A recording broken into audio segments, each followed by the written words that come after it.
Hello students, आज आपकी class 12th के हेलो एल्केन्स का नेक्स्ट पार्ट बताने जा रहा हूं। पिछले पार्ट में आपने डाई हेलोजन डेरिवेटिव के बारे में पढ़ चुके हैं। अब जो नेक्स्ट पार्ट है उसमें ट्राई हेलोजन डेरिवेटिव को आपको जानना है। ट्राई हेलोजन डेरिवेटिव क्या है? मतलब when three hydrogen atom of any alkane are replaced by three halogen atom, then the compound that is obtained is called trihalogen derivative। सीधी सी बात है। इसमें किसी भी एल्केन, चाहे वो कोई भी एल्केन हो सकता है, उसमें से यदि तीन हाइड्रोजन परमाणु हेलोजन परमाणु यानी हेलोजन एटम के द्वारा रिप्लेस्ड हो जाते हैं तो जो भी कंपाउंड्स प्राप्त होगा उसे हम ट्राई हेलोजन कंपाउंड या व्युत्पन्न यानी डेरिवेटिव कहेंगे। यदि एल्केन्स में मान लीजिए कि मेथेन है, हमने लिया, यदि मेथेन के व्युत्पन्न होंगे तो उन्हें हम क्रमशः क्लोरोफॉर्म, ब्रोमोफॉर्म या आइडोफॉर्म, मतलब जो ट्राई हेलो मेथेन मतलब ट्राइक्लोरोमेथेन, ट्राई ब्रोमोमेथेन, ट्राई आइडोमेथेन को सामूहिक रूप से हेलोफॉर्म कहते हैं और इन्हें एक निश्चित प्रकार की क्रियाविधि के द्वारा प्राप्त किया जा सकता है जिसे हेलोफॉर्म रिएक्शन कहते हैं।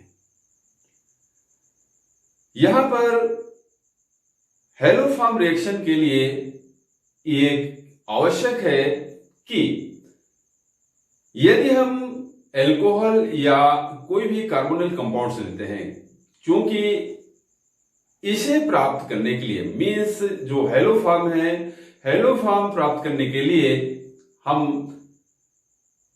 अल्कोहल या कार्बोनिल कंपाउंड्स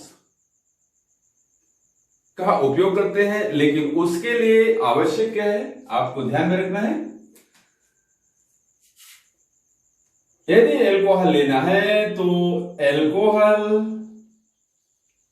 कैसा होना चाहिए? CH3CH समूह युक्त अल्कोहल होना आवश्यक है।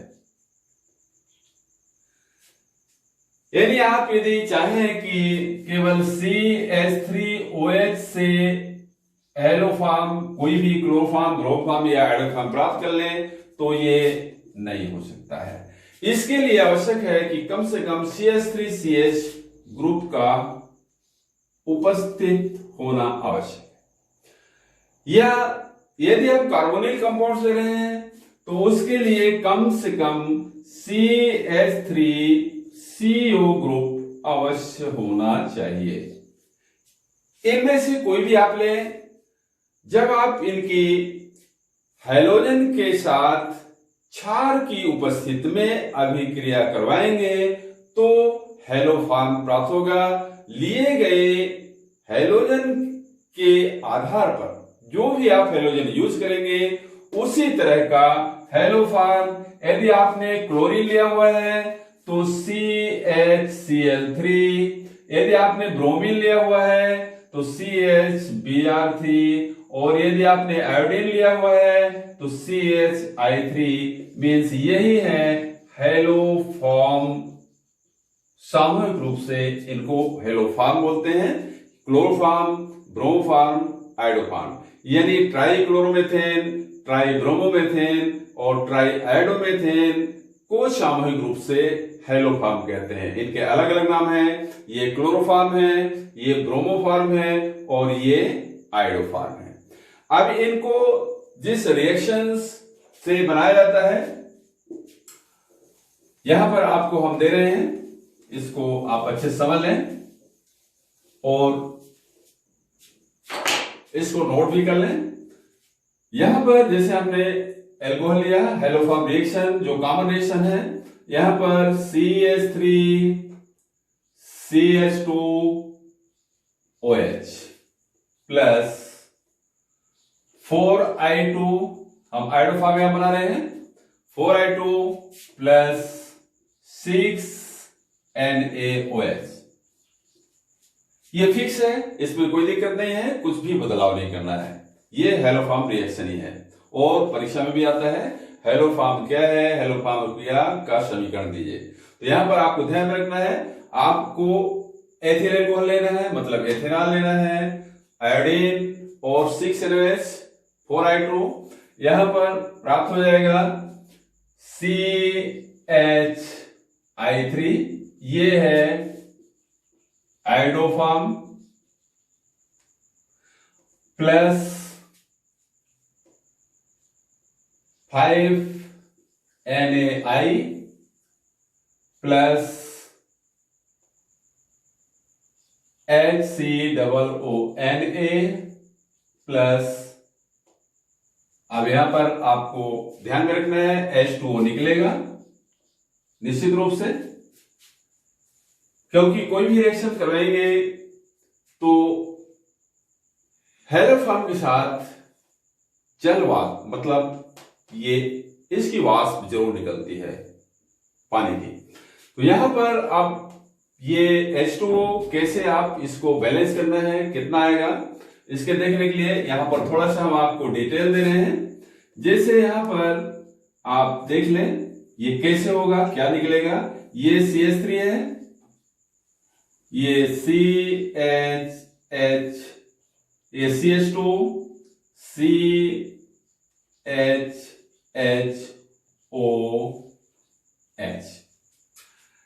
यहां पर 8I है, 4 into 2 इक्वल 8I है। यहां पर 6NaOH है, मतलब 6Na है प्लस 6OH है। अब यहां पर ध्यान दें, ये CHI3 आपको प्राप्त हो गया, मतलब इसमें से ये दो H को आप अलग कर दीजिए, ये CH आपको ये प्राप्त हो गया, और यहां से 3I ये माइनस हो गया, -3I इक्वल, अब यहां पर कितना बचा, ओनली 5I बचा, ये सिर्फ 5I बचा हुआ है, 3I इसमें इंक्लूड हो गए, और ये CHI3 मतलब ये आयोडोफॉर्म आपको प्राप्त हो गया।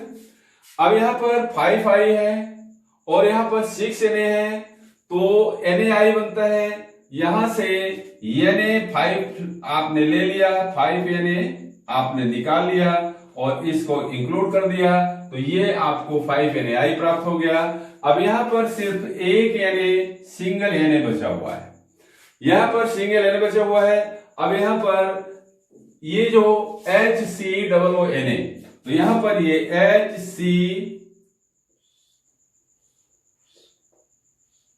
इसको ले HCO और एक O यहां से निकल आया इसका, यहां पर एक O माइनस हो गया, मतलब यहां सिर्फ 5O बचे हुए हैं, सिर्फ 5O बचा हुआ है, तो यहां पर एक O निकल गया, तो यहां पर एक O ये आ गया और ये Na यूज हो गया, ये Na यूज हो गया। अब यहां पर क्या बचा हुआ है, 1 2 3 1 2 3 4, 1 2 3 4, 4 ठो केवल H बचे हुए इधर, और इधर 6H और 5O, तो यहां पर मतलब 6 4 10, मतलब 5H2O प्राप्त होगा। इस तरह से इसको आप क्लियरली लिख सकते हैं। अब इसके नेक्स्ट आगे है, आपको मोस्टली आपके कोर्स में जो है क्लोरोफॉर्म बनाने की विधि है और आयोडोफॉर्म बनाने की विधि है। आज हम आपको क्लोरोफॉर्म बनाने की प्रयोगशाला विधि और जो कमर्शियल प्रोसेस है, यानी मैन्युफैक्चरिंग जो प्रोसेस है, उसको बताएंगे। सबसे पहले हम लेते हैं क्लोरोफॉर्म बनाने की लेबोरेटरी प्रोसेस, प्रयोगशाला विधि। अब यहां पर आप देखें लेबोरेटरी प्रोसेस या इस विधि से जो यहां पर हम बता रहे हैं, व्यापारिक स्तर पर भी क्लोरोफॉर्म को तैयार किया जाता है, लेकिन यहां पर हमें लेबोरेटरी प्रोसेस देखना है क्योंकि एग्जाम में मोस्टली क्लोरोफॉर्म बनाने की प्रयोगशाला विधि का वर्णन कुछ मुख्य शीर्षकों के आधार पर करना होता है, जैसे उसका डायग्राम यानी चित्र, अभिक्रिया का रासायनिक समीकरण और प्रोसेस। यहां पर सबसे पहले आपको सीखना है कि चित्र कैसे बनाएंगे, इसके बाद प्रोसेसिंग उसकी होगी। यहां पर ध्यान रखें, लेबोरेटरी प्रोसेस में एक गोल पेनी का फ्लास्क होता है। आप बड़े आराम से बना सकते हैं, ऐसे इतना तो बन ही जाएगा। ये गोल पेनी का फ्लास्क, इसे सैंड बाथ या वाटर बाथ में भी रख सकते हैं, डायरेक्टली फ्लेम नहीं करना है। ये हमने सैंड बाथ ले लिया, इसको हमने यहां पर सैंड भरा हुआ है यानी बालू भरी हुई है, इसे ट्रिपॉड स्टैंड में हमने इसको रख दिया है। इसको स्टैंड से आप टाइट कर देंगे, कस देंगे, ऐसे बना लें। यहां पर ये क्लैंप है, क्लैंप से हम इसको इस स्क्रू के द्वारा टाइट कर देते हैं, कस देते हैं। ये स्टैंड में कस गया। अब यहां पर इसमें एक निकास नली लगाएंगे।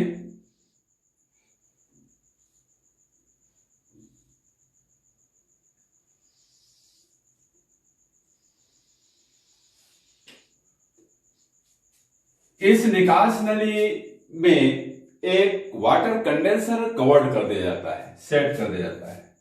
तो यहां पर आप वाटर कंडेंसर सेट कर सकते हैं, यानी करना ही पड़ेगा। एक तरफ से इसमें ठंडा जल अंदर जाता है, दूसरी तरफ से बाहर निकलता है, ये कंटिन्यूड होता रहता है, जिससे ये नली ठंडी होती है और इसमें कंडेंसेशन होता है, जो भी वाष्प निकलती है। यहां पर एक ग्राही कोनिकल फ्लास्क जैसा आप यहां रख सकते हैं। ये ग्राही में बूंद बूंद करके आएगा। इसमें आप ध्यान रखना है आपको, ये तो आपका फिगर बन गया। यहां पर वर्नर,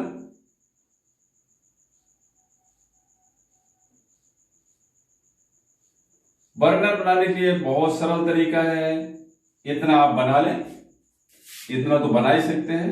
इसके बाद इसको ज्यादा रचना पचना नहीं, एक दूसरा ये कड़ी और यो बना दिया आपने, ये सबसे सरल तरीका। गैस बर्नर है तो गैस के लिए यहां पर आप लगा सकते हैं, ये बर्नर तैयार हो गया बड़े सरल तरीके से। अब यहां पर इसमें ध्यान रखना है, यहां पर आप एल्कोहल या एसीटोन लेंगे, लेकिन उसके पहले आपको ब्लीचिंग पाउडर डालना पड़ेगा। कैसे डालेंगे?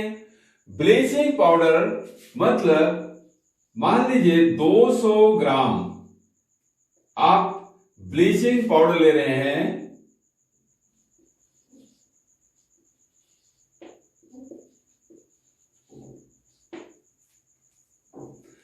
तो इसमें 400 ग्राम वाटर लेंगे, जल। अब यदि यहां पर मान लीजिए आपको 100 ग्राम लेना है तो उसका जस्ट 2 गुना यानी 200 ग्राम जल लेंगे। यहां पर हमने लिया 200 ग्राम ब्लीचिंग पाउडर इसमें, और 400 ग्राम जल के साथ इसमें हमने इसका पेस्ट बनाया हुआ है। इसका टोटल पेस्ट बन गया और इस पे डाल दिया। तो यहां पर ये जो डला हुआ पेस्ट वो किसका है? यहां पर पेस्ट है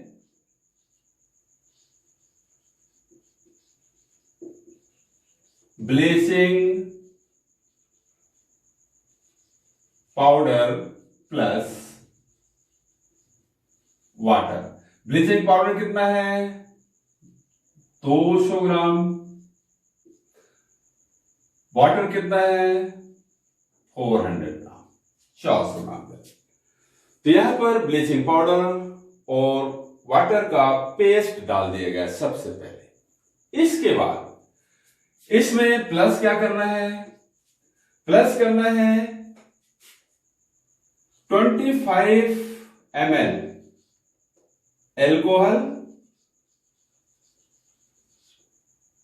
प्लस 50 ml वाटर से डाइल्यूट करके इसमें डाल दिया जाएगा। मतलब इसमें डला हुआ है एल्कोहल प्लस वाटर। ये हमने डाल दिया इसमें धीरे धीरे। पहले ब्लीचिंग पाउडर और वाटर का पेस्ट डाला जाता है, इसके बाद धीरे धीरे करके इसमें एल्कोहल और वाटर से जो डाइल्यूट करते हैं 25 ml एल्कोहल और को 50 ml वाटर से डाइल्यूट करके इसमें धीरे धीरे डाल दिया जाता है और इसके बाद इसको हम पैक कर देते हैं। ये हमने पैक कर दिया, बंद हो गया। अब यहां इसमें धीरे से इसको गर्म करते हैं बर्नर के द्वारा। जैसे ही गर्म करेंगे बहुत फास्ट रिएक्शन होता है, तीव्रता से क्रिया होगी। क्रिया होने पर यहां पर क्लोरोफॉर्म और वाटर की वाष्पें, वेपर्स यहां पर ये उड़ते हैं और इस नली के द्वारा आगे जाते हैं, जो यहां पर कंडेंसेशन के क्रिया के फलस्वरूप ये संग्रहित होकर के बूंद बूंद के रूप में यहां पर ये ग्राही में, एक्सेप्टर में एकत्रित हो जाते हैं और इस तरह से ये क्लोरोफॉर्म बन जाता है। अब यहां पर आपको ध्यान में रखना है, ये ग्राही में जो क्लोरोफॉर्म एकत्रित होता है उसमें चूंकि जो वाटर की वेपर है, जल वाष्प भी साथ में जा रही है, तो यहां पर जलवाष्प भी निश्चित रूप से क्लोरोफॉर्म के साथ ही जाएगा और यहां पर संघनित होगा, कंसोलिडाइज होगा और इसकी दो परतें धीरे से कुछ समय पर रखे रहने पर इसकी दो परतें बनेगी। एक निचली यहां पर नीचे की ये गाढ़ी परत और ऊपर की ये हल्की परत।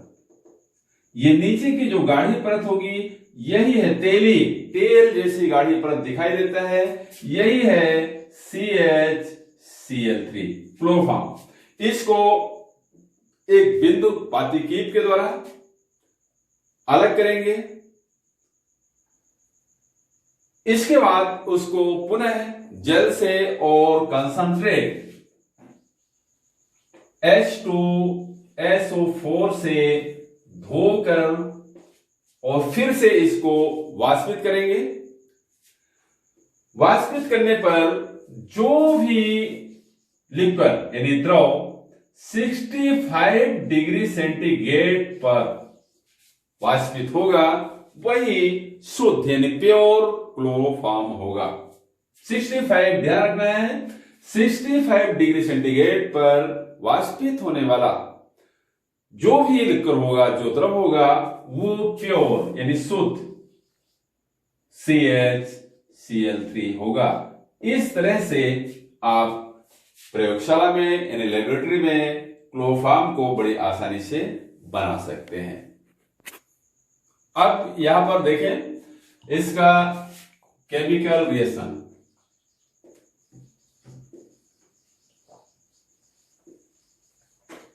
आपको मालूम है कि हमने लिया हुआ था एथेनॉल, यानी CH3CH2OH हमने लिया हुआ है।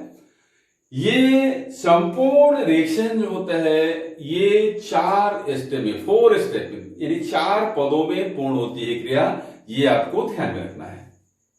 कितने पदों में? 4 पदों में, 4 स्टेप, 4 पदों में क्रिया पूर्ण होंगी। अब इसमें फर्स्ट पद आप देखें। फर्स्ट स्टेप में सबसे पहले ब्लीचिंग पाउडर की वाटर के साथ क्रिया होती है और फ्री क्लोरीन होती है, मतलब क्लोरीन फ्री होती है, मुक्त होती है। कैसे? और एक बेस क्षार बनता है, कैल्शियम हाइड्रोक्साइड बनेगा। Bleaching powder CaOCl2 plus H2O equal to CaOH का होल ट्वाइस प्लस Cl2। यहां पर आपको कैल्शियम हाइड्रोक्साइड प्राप्त हुआ और क्लोरीन गैस मुक्त हुई। अब यहां पर ये क्लोरीन गैस एथेनॉल के साथ रिएक्शन करेगी, रिएक्ट होगा सेकंड पद में। ये सेकंड स्टेप है। सेकंड स्टेप में CH3CH2OH plus Cl2 equal to, यहां पर क्लोरीन 2 तरह से कार्य करता है। सबसे पहले ये ऑक्सीकारक का काम करेगा, फिर इसके बाद वो क्लोरीनी कारक का काम करेगा। इस पद में यहां पर ये ऑक्सीकारक का काम कर रहा है। ऑक्सीरेटर कितने कार्य करेगा? मतलब CH3CHO प्लस 2HCl। अब यहां पर ये थर्ड पद में, थर्ड स्टेप, पुनः ये जो आपको एस्टेल्डिहाइड प्राप्त हो गया है ऑक्सीक्लोरोफॉर्म के पश्चात CH3CHO प्लस Cl2, 3Cl2। अब ये